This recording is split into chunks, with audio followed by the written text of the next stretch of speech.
Ain't nothing peculiar about the way that I was raised, and my arm is on the way.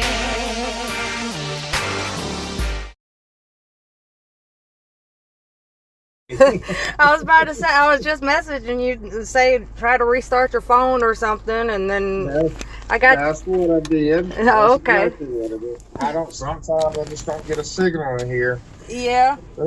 Listen, at one time there was a couple of people calling me, and a few times there I was beginning to get suspicious. Right.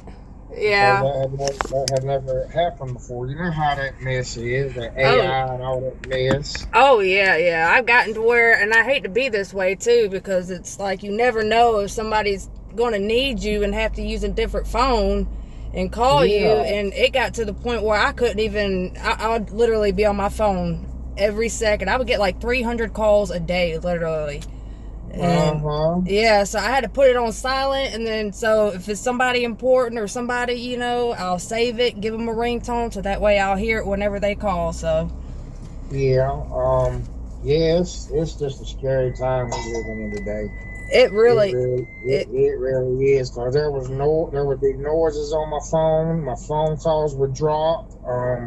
I would hear like beeping sounds, and plus a couple of those people that I talked to, they were recording our interview, and they went behind my back and used it without me knowing it. I could have, if I really wanted to, I really could have sued some people for the stuff that they've done. Right. Yeah, and that's not right. That's not right. I mean, it don't matter the situation. You don't do people like that. No. I really got ugly with a couple of them. I hated too, but it just burnt me up the way they done. Oh yeah, and I mean, like I said, I could have been that person and took action, and I'm still actually thinking about it, but I don't know if I'm gonna mess with it or not. But anyway. Well, first you gotta protect yourself, I mean, because I know this has changed your life. I mean, Veronica, honey, you just don't know how. I mean, I'm better now. But the first 2 months, you know what I was actually doing? What's that? Checking my truck to see if anybody had put anything under my truck. Yeah, I don't blame you. I've gotten paranoid myself, so I mean, and especially with you in your situation, oh yeah, I'd probably be wanting to move somewhere and hide. Yeah, people just don't realize but anyway. Are you familiar with that Kyler, not Tyler? No, I'm really not. I know I've heard the name mentioned and stuff. She had it out there. I could really get her. She had it out there that I had a bad criminal report. Oh, really? Yeah. I was a felon, this, that, and the other, and the only thing that I've got on my report is like speeding tickets or something like that. Right, you a speed demon like me? You got a heavy foot. But I'm just saying, people just went to that extreme with me about this mess. Right, and not trying to find out what's right and what's wrong. Defamation of character is what I could have really got them for, but like I said. But anyway, another question I got you. Okay. That store that she was at, I hadn't even really looked into it. I'm pretty sure I know where that store is at, but do you know the name of that store? Is it 41? Grocery and Grill. 41. I'm pretty sure I've probably been by it, but as far as me looking at her on that video that they had of her at that store, I can't place it. But I'm gonna call my buddy from my friend Charles. I'm gonna see if he knows where it's at. He probably does, but I can't really place where that store's at. But right. Like I said, I've probably passed it a few times. Well, I wanted to tell you too that like one of the things that people were getting stuck on and why with that phone call between you and Charles was the time. And because that time at 1:27, that was actually when she was at the gas station. That was something that I questioned. Right. That blowed my mind because and I can just about pinpoint you whenever I found that out. Yeah, I wasn't even sure if you knew, or I'm pretty sure you've probably found out by now, but I mean, that was like one of the things that people were really getting stuck on, you know. It's like, well, yeah, like I said, the God knows. yeah, He knows what I'm telling you right now, honey. right, The day that I said, boy, that right there, now there's something just don't sound right about that. right, But I met a fella, I don't know, I ain't even sure about him no more or not neither, but he's supposed to be a bishop. He told me that he'd come out of retirement. He was coming out to help me, try to clear my name, this, that, and the other. But I met him at that park, and showed him, you know, where I was at that day, and actually he was the one. That's when I found out where her body was actually found out, because the family had put a flower out there. right. So, you know, that's when I found out where she was found at. But anyway, we left from there and we got up there on what they call that observation deck, the deck that I've talked about that people were standing on. Mm-hmm. Yeah. And he had a list of everything, the call and everything. And when he told me at 127, I said, and then I knew that the 127 was on there with me and Charles. Right.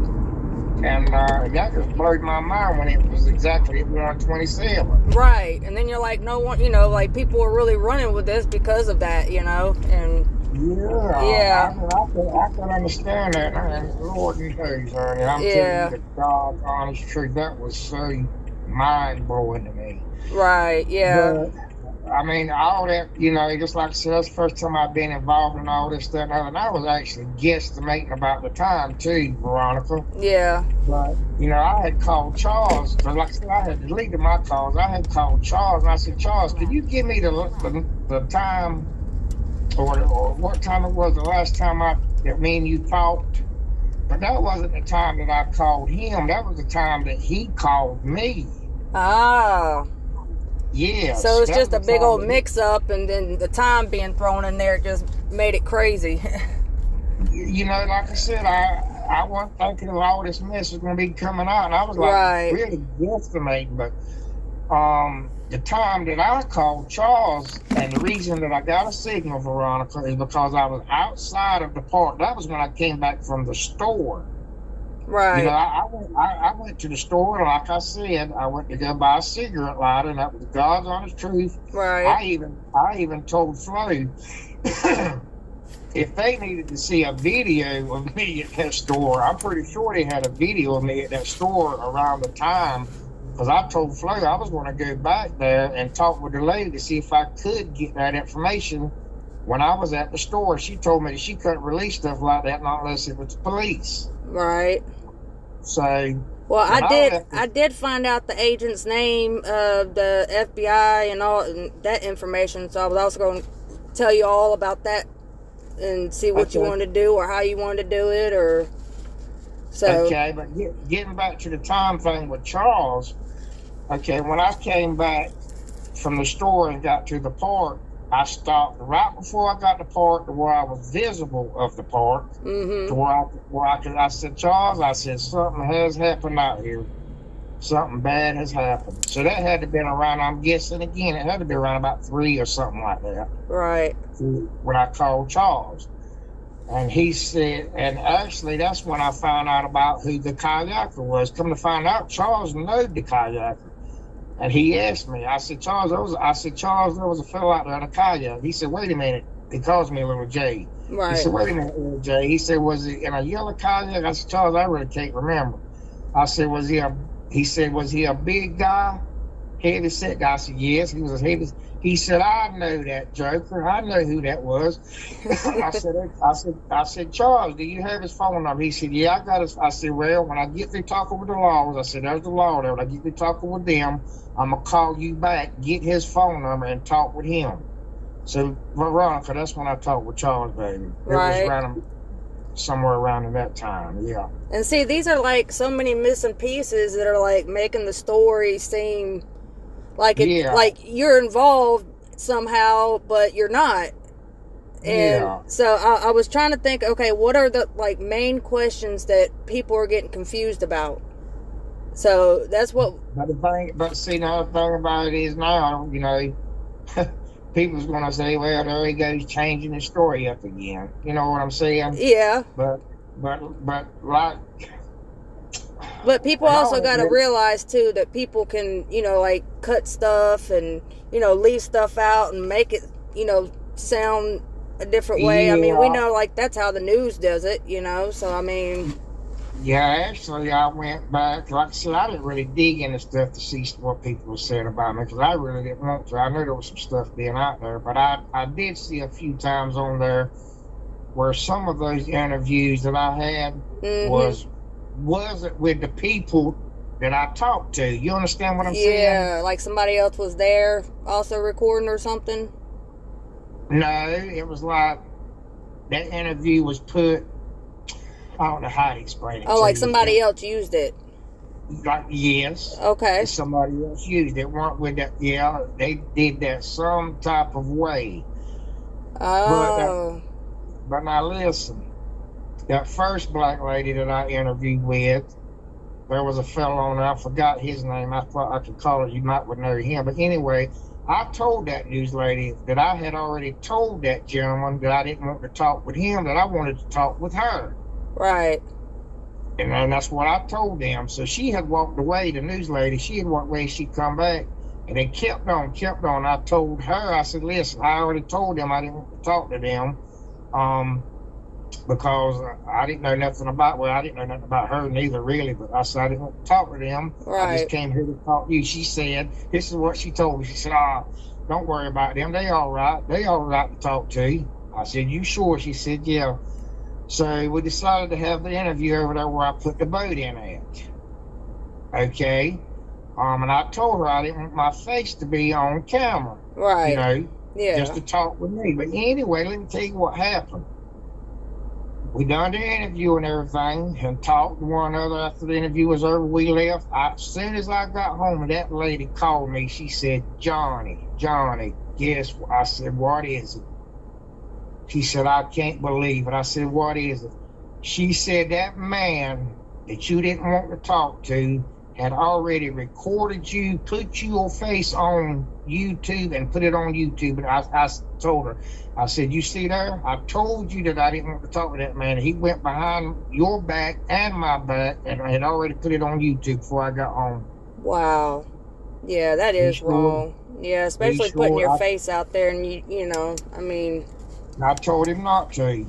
Yeah, but I didn't know that he was doing it. He was sneaky. He was walking around, moving around. But the whole time he recorded, and I'd love to get my hands on that joker, and I'd love to get in his face. Which I told him, that I could sue him for what he done. Right. He never replied back to me. But yeah, I've got done so many, and Veronica, like I told you, honey. I knew that people probably had some type of suspicious about me, and and people was telling me, Johnny, you ain't got to explain nothing to these people. But in my heart, I felt like, well, yeah, I feel like I might need that explanation because these seem kind of suspicious. Right? Yeah. I mean. But anyway, Natasha, I don't know if you know her or not. She's big out there on TikTok, this, that, and the other. I think I know who you're talking about. She's like a bigger girl. Yeah. Okay. Yeah. Okay. But anyway, she wanted me to go on there and talk on her live, and I told her that I would, as long as she would put a map up so I could give the people a better understanding. Right. And locate me on the map, locate the kayaker, locate the observation deck with the people on it, and locate the 3 other people in the other boat. And locate them on the map. And she did that. Right. So she sent me the map back and wanted me to make sure that it was in proper place, but it wasn't. So I told her what to do as far as changing it up. She did that. And that's when I went on there and talked with her on the live. So when I done that, a lot of people were just, thank you, Johnny. Thank you for letting us understand what happened. I felt like I was doing real good. Right. But, of course, it didn't reach everybody. Right. Yeah, I didn't see that. I'm not really, like, TikTok frustrates me. So, Yeah. I mean, I loved it, but I'm off of it now. I love TikTok. Yeah, I'll get on there sometimes and maybe watch some videos or maybe post something about, I don't know, something goofy or about my dogs or something. But I mean, it just kind of frustrates me. I feel old. But like I said, though, I've never been involved in nothing like that. If I knew that it was going to blow up like this, I'd have had it was just too fast for me to talk with anybody. Yeah. I was more or less on there. Wow, man, these people really talking to me. I need to get something out there, and it was like fast. But if I'd have had myself together, right, I don't think there would have. People don't know what I went through that day. They don't. Right. I'm here listening to somebody crying, but I can't see inside of there. But let me tell you this here, Veronica. If that was her in there, I mean, yeah, people said something about, like you said, do you think that was a recording of a crime? People have mentioned that. I mean, I was like, what? You reckon that's what it could be? But all this technology, it could have been. Yeah. But I'm just going to throw this out there. When I got out there on that hill, on that bank where her belongings was at, just say if that was her in there and she did that herself, she could have seen me and the other people that was out in that slough. You understand what I'm telling you? Right. It was so thick that you couldn't see in there, but once you got out inside of there, you could see. Of course, you could see the slough real good. Right. But if she was standing there, if that's how it really happened with her, I really believe that she's seen me. You see what I'm telling you? Yeah, kind of like depending on what angle you're at, where you can see and where you can't see, depending on where you're at because of the trees and stuff. Yeah. Right. Yeah, and that makes total sense too. But just around here, you just don't. Yeah. You just don't go in there on somebody when something like that's going on because you don't ever know what is going on. Right, and I mean that's anywhere, I mean you don't just run up. I mean it ain't like it used to be. So. Right. If I could have seen her or, been able to see her or something, I'd have went over there and tried to consort with her and talk with her. Right. But it happened so fast, Veronica. Right. But, there's nothing you could have done. I mean, I'm sure you do, and I pray and hope that you don't blame yourself because it's. To me right now, I'm looking at you as a hero. Well, thank you. And so, since talking with you and, getting to know you a little bit and, because I was actually scared because, I did not want to bother you. And I was like, well, if this is an innocent man, then he needs, I don't know, I have to help people. So. I do. I thank you. I really appreciate you. I do. And I'm not going to do anything behind your back. I know you probably heard it a dozen times, but, I mean, I'm not going, anything, I tell you, show you, whatever. I mean, I'm not going to do anything that would hurt you or anything in any way. I just want to help and, help other people understand that, hey, he's good people. Thank you. And if you have a question of why did I go back in there, I'm gonna be honest with you, honey. They hit me like I don't know how they hit me when I got home.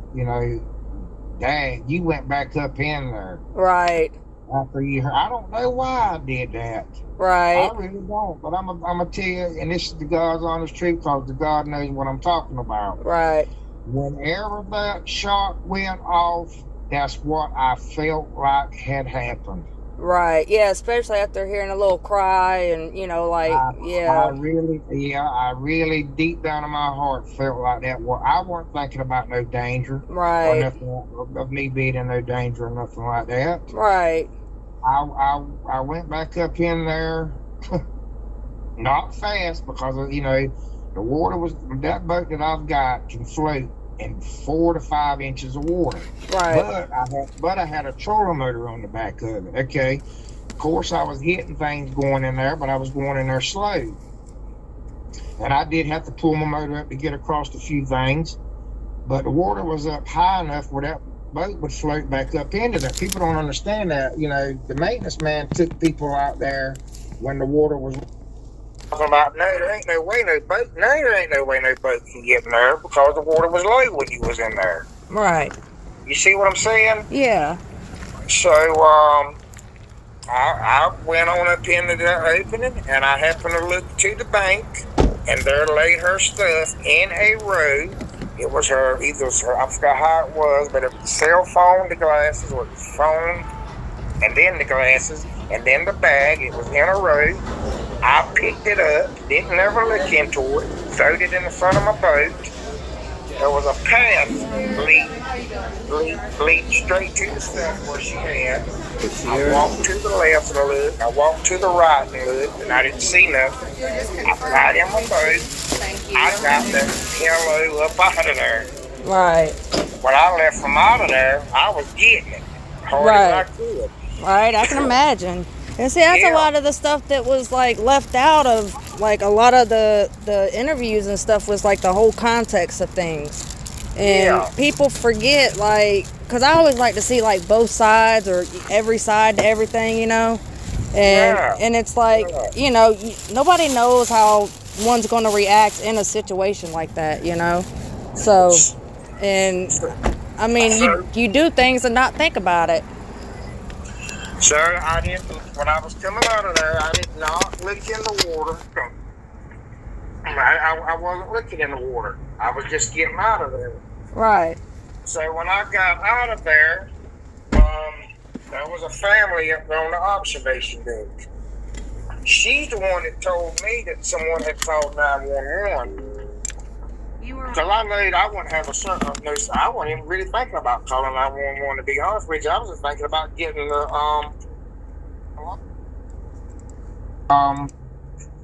Lord have mercy, the park place there where the park rangers be at. Right. I was taking the stuff there. But I didn't have no light on my nerves before if I couldn't smoke. So I just run to the store right quick. I wasn't gone probably 10 minutes or so, because the store's not far from the place. So just 10 minutes, that was it? Something like that. So people were thinking you were gone for like 45 minutes and stuff like that. And no. I mean, like, yeah, I mean, that's plenty of time to run and go get a lighter and come back. 10 minutes. Yes, because the store is Orem General Store. It's, well, just to estimate that time, it's not far from the park. Right. And let me see. When I talked to the people on observation deck, she's the one that told me. Matter of fact, I seen her. I don't even know who the lady is, but she told me that she was the lady on the observation deck. She was taking up for me. She said there ain't no way that man had anything to do with this. She said I talked with him. When he come out there, you could hear it in his voice. He was scared to death. Aww. He said this man didn't have nothing to do with this people. But anyway, I left from her, from that observation deck, went straight to the boat landing. The people that ran the boat, they were already at the landing. The little girl, she was fishing off the bank. They hadn't even loaded their boat up yet. She was fishing off the bank. And I took the stuff out of my boat, and the other, there was probably 30 or 40 people standing there, that was at the park. Oh, wow. Yeah, there probably wasn't that many, but there might have been. Right. And see, that's something else that's always been left out. Anyway, there's like, when you pack the boat down, there's like a wall on each side. And I took her belongings. I laid them up there on the side of that wall. Remind you, them two gentlemen there were standing there, and they was looking, talking. Right. I loaded my little one-man boat up. That's when I went and looked into the fanny pack. That's when I seen her stuff. Remind you, Right. the laws was already there too and everything. So anyway, I'm just all with it. Yeah. I mean, But that's a anyway, lot. but trust and believe me, there was no lock on it. If there would have been a lock on it, something would have been, if I had done it, it would have been ripped or something like that. You know what I'm saying? Right. Yeah. So there was no lock on that fanny pack, whatever you call it. Right. So Okay. anyway, I opened it up. I said, "Whoa, look at her, the money in this. There's money in this bag." And I seen her driver's license, a bank card, a credit card. There was some type of little note. She had a Bible. Then she had like prescriptions. I didn't see nothing about prescriptions, but I felt like that's what it was. She had a Bible, and she had, I'm gonna tell you everything she had. She had some pads in there. Did you happen to see what the note said, or? I didn't really. I didn't have my glasses on. I couldn't have read it no way. Right. But Okay. it was some type of prescription or something like that. But, Okay. I put the stuff back in. I didn't pull it out. I was just looking at it. I counted the money when I got in the truck. I left from there, seen the laws. The law was sitting over there with just one. I think there was just one deputy sheriff there at the time. I seen him over there. I said, "Whatever you when I said, I got to get me a lighter." Right to the store, came back, stopped, called Charles, and told him. I said, "Charles, something bad down there's happening because the law down here." Right. I rushed in there to the parking lot. There was a Ford 150 there, which wasn't the law. He was like the undercover. He didn't have one of their law clothes, but he had a drum on the back of the truck. And when I pulled in behind him, he said, "Sir, would you mind parking?" I said, "Hold on a minute, sir." I said, "I didn't know her name was Mica. Like I said, I didn't have my glasses on." Right. I said, "You know a Mica or Mica Miller? How do you know her?" I said, "Oh, wait a minute." Right. "Oh, now, wait a minute." He said, Right. "Step out." I said, "I got a belonging." He said, "Step out the truck." Now, he interrogated this, that, and the other. But I got to tell him what happened, this, that, and the other. And then he finally told me what had happened. He said, "Well, this young lady here has called and said that she was getting ready to kill herself. That the reason she was calling because she wanted her family to know so they could find her quickly." Right. And what else did he say? He said something else. But anyway. Did you find that odd, or I mean, was that like weird to you that they had that much information at that time? Well, I didn't really find. I got sick on my stomach. Right. Yeah. I broke down right there. I said, "Man, no, don't tell me." He said, "Yeah."